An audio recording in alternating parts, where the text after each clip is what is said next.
Capital TV देख रहे हैं आप। मैं हूं आपके साथ पूजा। बड़ी खबर आपको बता दें है, हिमाचल प्रदेश चुनाव के नतीजे सामने आ चुके हैं, जिसमें कांग्रेस की जीत नजर आ रही है। कांग्रेस को 40 सीटें मिलती हुई नजर आ रही है। वहीं बात बीजेपी की करें तो बीजेपी के हाथों 25 सीट लगी है। पर हिमाचल प्रदेश में बीजेपी क्यों हारी, आज इसी पे चर्चा करेंगे।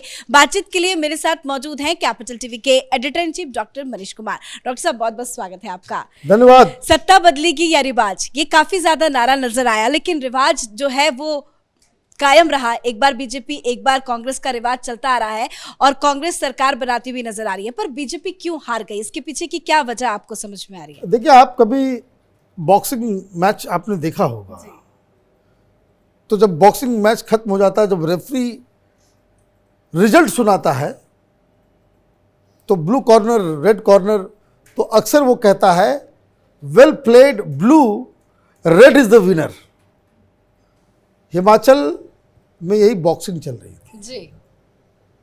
बहुत अच्छा चुनाव, well fought, well played BJP, Congress is the winner. ये क्यों हुआ, हाँ। ये जानना और समझना बहुत ही जरूरी है। दो तीन चीजें हैं। पहली चीज ये कि जो आपने रिवायत की बात की कि कांग्रेस पार्टी एक बार बीजेपी, एक बार कांग्रेस, एक बार बीजेपी, ये हिमाचल की राजनीति का चरित्र रहा है। अब टेक्निकली कांग्रेस पार्टी को तो जीत ही जाना चाहिए, लेकिन इसमें कंफ्यूजन क्यों था जी। और जो रिजल्ट्स आए हैं, अभी जो रिजल्ट आया है टोटल, जब हम लोग रिकॉर्ड कर रहे हैं, सारे टीवी चैनल्स दिखा रहे हैं कि भाई 40, 25 और 3 इंडिपेंडेंट। मैंने उसको चेक किया, 10 इस तरह की सीटें हैं जहां पे जो लीड का मार्जिन है वो 1000 से कम है, कहीं 60 है तो कहीं 200 है, कहीं 250 है। तो 1000 के मार्जिन के अंदर कुछ बदलाव हो सकता है, लेकिन वी आर डिक्लेयरिंग इट कि भाई कांग्रेस पार्टी जीत चुकी है। जी। वो इसलिए कि ऑलरेडी सीटें उतनी आ गई हैं। 10 इधर से उधर होगा तो कोई ज्यादा इसमें होगा नहीं, लेकिन वोटिंग परसेंटेज कितनी है? 43% के आसपास भारतीय जनता पार्टी के पास और 44% के आसपास कांग्रेस पार्टी को। 2% वोट में ही खेल हो गया जी। 25 और 40 का फर्क हो गया। मतलब आप देखिए कि अगर एंटी इनकम्बेंसी पूरी तरीके से होती तो ये जो फासला वोट परसेंटेज का है, 2% का ही खेल रहा है। इसका मतलब ये 2% में से अगर 1.5% इधर आ गए होते तो भारतीय जनता पार्टी के पास होता कितना, 43.5, और कांग्रेस पार्टी से 1.5 घट गया होता तो उनको आता 42। तो ये आप समझिए कि किस तरीके से एक टफ कंपटीशन, एक टफ इलेक्शन रहा जी। लेकिन जो जीता वही सिकंदर। अब हुआ क्या, तो भारतीय जनता पार्टी क्यों हारी, उसकी 3-4 वजह है। जी। पहली चीज रिवायत, जो वहां का ट्रेडिशन रहा है। दूसरा, भारतीय जनता पार्टी अपने ही लोगों के द्वारा हार गई। कांग्रेस ने हराया नहीं, बीजेपी खुद से ही हार गई। 22 बगावती उम्मीदवार मैदान में थे। मतलब 22 ऐसी सीटें, अभी उनको कितने वोट्स आए, कहाँ क्या हुआ, ये सारी चीज़ें अभी एनालिसिस होगा। जब फाइनल रिजल्ट्स आ जाएगा हमारे सामने, इलेक्शन कमीशन का पूरा डाटा आ जाएगा, तब ये समझ में आएगा कि भाई कांग्रेस पार्टी जीत तो गई, लेकिन भारतीय जनता पार्टी हारी क्यों? क्या उन 21-22 सीटों के ऊपर जहां पे भारतीय जनता पार्टी के ही लीडर निर्दलीय या किसी और जगह से खड़े थे, क्या उनकी वजह से वोट तो कटा नहीं? और क्या वो इतने वोट लेके चले गए कि वो अगर बीजेपी को पढ़ते तो 40 बीजेपी के पास सीटें आती और 25 कांग्रेस पार्टी के पास होता। अगर ऐसा होता है तो कोई क्रेडिट कांग्रेस पार्टी को फिर नहीं दिया जा सकता। फिर इसका मतलब है कि बीजेपी ने अपने ही पैरों में कुल्हाड़ी मार ली। और ये बात इसलिए भी इंपॉर्टेंट है क्योंकि एक मंडी के उम्मीदवार का ऑडियो वायरल हो रहा था। बताया जा रहा है कि भाई वो प्रधानमंत्री मोदी उसको कह रहे हैं कि तुम बैठ जाओ, मैं कह रहा हूं, मैं आश्वासन दे रहा हूं, लेकिन फिर भी वो नहीं बैठता है। अब ये जो बगावत का जो सिलसिला है वो इतना प्रबल था कि प्रधानमंत्री मोदी तक जैसे बड़े लीडर को उनको इंटरवीन करना पड़ रहा है। तो आप समझिए कि कितनी बड़ी मुसीबत में भारतीय जनता पार्टी थी। तीसरा एक मुद्दा जिसके बारे में लोग कह रहे हैं कि भाई नहीं हुआ नहीं हुआ, वो मुद्दा जो ओल्ड पेंशन स्कीम का। जी। अब वो मिलेगा नहीं मिलेगा, पढ़े लिखे लोग और ये वो बाकी अलग चीज है, लेकिन हम लोग तो ग्राउंड पे थे। There was a buzz. हर किसी ने ये मुद्दा उठाया, हर किसी ने ये मुद्दा उठाया कि भाई पेंशन में जो है ये कर दिया गया, और कांग्रेस ने वादा कर दिया, और कांग्रेस ने कह दिया कि हम बस आते ही पहला डिसीजन जो है हम वो लेंगे। प्लस बहुत सारे ऐसे वादे किए गए जो आम आदमी पार्टी की कॉपी की तरह थी। जी, फ्री बिजली, फ्री तो पानी। वो दोनों ही साइड से सारी चीजें हुई, लेकिन भारतीय जनता पार्टी को जो कष्ट पहुंचाने वाला, जो वोट शिफ्ट कराने वाला जो मुद्दा था, वो एक ओल्ड स्कीम का मसला था।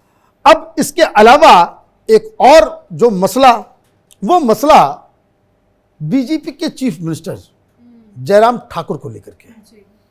लोग कह रहे हैं कि भाई उनमें दम नहीं, बड़े सोबर व्यक्ति हैं और आजकल एग्रेसिव लीडर्स चाहिए होता है, जो अपोनेंट के छक्के छुड़ा दे, उस तरह के प्रतिभावान लोगों को जो है, जैसे योगी जी टाइप से, जैसे हेमंत बिस्वा शर्मा हैं, जैसे मामा जी मध्य प्रदेश में हैं। तो ये क्या करते हैं, ये लोग बहुत ही एग्रेसिव किस्म के लीडर हैं, लोग पसंद करते हैं ऐसे लीडर को। जयराम साहब की पॉपुलैरिटी और जो उनके द्वारा जो गवर्नेंस हुआ, वो भी एक फैक्टर हुआ कि जो लोगों के कॉन्फिडेंस को रिस्टैब्लिश नहीं कर सका। तो ये जो ट्रेडिशन एक चला आ रहा था, लोग उसी ट्रेडिशन में जो है चले गए। भाई ठीक है, 5 साल ने कर दिया, 5 साल मौका दे, कोई बात नहीं, चुनाव है, कोई जीतेगा कोई हारेगा, तो भाई दूसरे को आप मौका दे दें। दूसरा एक चीज और कि जो बहुत सारे दिल्ली में मीडिया बैठ करके वो पूरा कैलकुलेट कर रहे थे, बता रहे थे कि भाई जो सेब के ऊपर जीएसटी लगा, वो एक बहुत बड़ा मुद्दा हो गया। लेकिन जहां तक मेरी जानकारी है कि जो सेब का जो मेन इलाका है, उन इलाकों में भारतीय जनता पार्टी का परफॉर्मेंस अच्छा रहा। ये मीडिया क्रिएटेड एक इशू था कि भाई कि सेब के ऊपर जो है 18% जीएसटी आपने लगा दिया, तो सारे सेब जो खेतेर जो है वो नाराज हो गए, ये हो गए वो हो गए। तो खैर रिजल्ट आंख के सामने है, कांग्रेस पार्टी वहां आ गई, भारतीय जनता पार्टी हार गई। लेकिन यह हार भी ऐसी है कि जो जीत से कम नहीं, क्योंकि वोटिंग परसेंटेज आप देखिए 1-2% में ही पूरा खेल हो गया। अगर चीफ मिनिस्टर का चेहरा बदल दिया गया होता तो शायद मामला बन जाता। अगर बीजेपी अनुराग ठाकुर को चीफ मिनिस्टर का चेहरा बनाई होती तो मसला बन सकता था। आज तस्वीरें कुछ और होती, और 2 चीजें होती, एक तो चेहरा अच्छा मिल गया होता, और दूसरा कि बगावत जितना है वो मैनेज हो जाता है, वो मैनेज हो जाता। तो ये 2 चीजें हैं। लेकिन एक चीज और मैं कहना चाहूंगा, कांग्रेस पार्टी को ये जीत थाली में सजी हुई मिली रिवायत की वजह से। कांग्रेस पार्टी ने कोई मेहनत नहीं की वहां पे। प्रियंका गांधी ने की थोड़ी बहुत। प्रियंका गांधी वहां जाती थी, आती थी, जो भाई कोई ना कोई तो करेगा ही। जी। शिमला में उनका घर है, लोग बोलेंगे भाई शिमला में आप रहने के लिए आते हैं, शिमला में चुनाव होगा तो फिर आप आएंगे नहीं।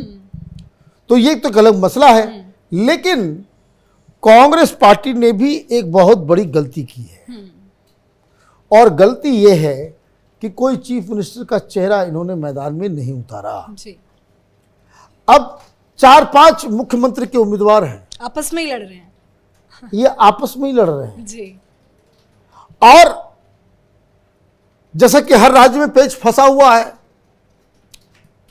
जैसे उत्तर प्रदेश के बड़े बड़े लीडर बीजेपी में आ गए, मध्य प्रदेश से सिंधिया साहब आ गए, जिस तरीके से टूट पड़ी हुई है राजस्थान में, राहुल गांधी अगर अपने स्टाइल से अगर राजनीति करते रहे, अगर ये 4 आपस में ही भिड़ जाते हैं, लड़ जाते हैं,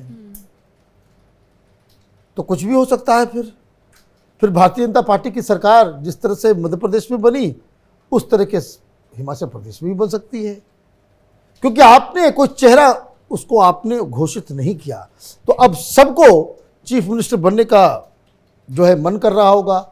4-5 नाम तो हम लोग जानते, जब हम लोग गए थे कि ये लोग आपस में ही मुख्यमंत्री का कैंपेन करवा रहे हैं कि भाई खुद दावेदारी ठोक रहे थे कि सारे लोग 4-5 जो है वो दावेदारी ठोके हुए हैं। तो ये भी ऐसा भी सिचुएशन बन सकता है, और ये सिचुएशन ऑलरेडी बन चुका है। हाँ। वो मैं इसलिए कह रहा हूं क्योंकि 4 लीडर्स को दिल्ली से शिमला भेजा गया है, और वहां से हर एमएलए जो जीत रहा है उसको उठा करके राजस्थान जयपुर किसी रिसोर्ट में रखा जाएगा, या कि उनको वहां से ट्रांसपोर्ट सीधे सर्टिफिकेट लिया और एमएलए को लिफ्ट कर लिया जाएगा राजस्थान। तो ये कांग्रेस पार्टी के अंदर डर है जी, कि कहीं चीफ मिनिस्टर को लेकर के झगड़ा हो, पार्टी टूट जाए। करना क्या है, 40 है उधर, 7-8 लोग भी अगर रिजाइन कर देते हैं तो आपकी बहुमत जो है वो नहीं बन पाएगी, और अन्य भी बड़ा खेल कर सकती है। और अन्य में तो ज्यादातर वो तो बागी ही हैं। जो अन्य लोग हैं वो उसमें ज्यादातर 2 तो बीजेपी के ही पुराने लीडर हैं, और जो बाकी 1-2 जो हैं वो बीजेपी के लीडर के ही बेटे हैं। तो ये तो मसला जो है वो बना हुआ है। मतलब सरकार बन रही है कांग्रेस की, लेकिन चलाना बहुत टफ होगा।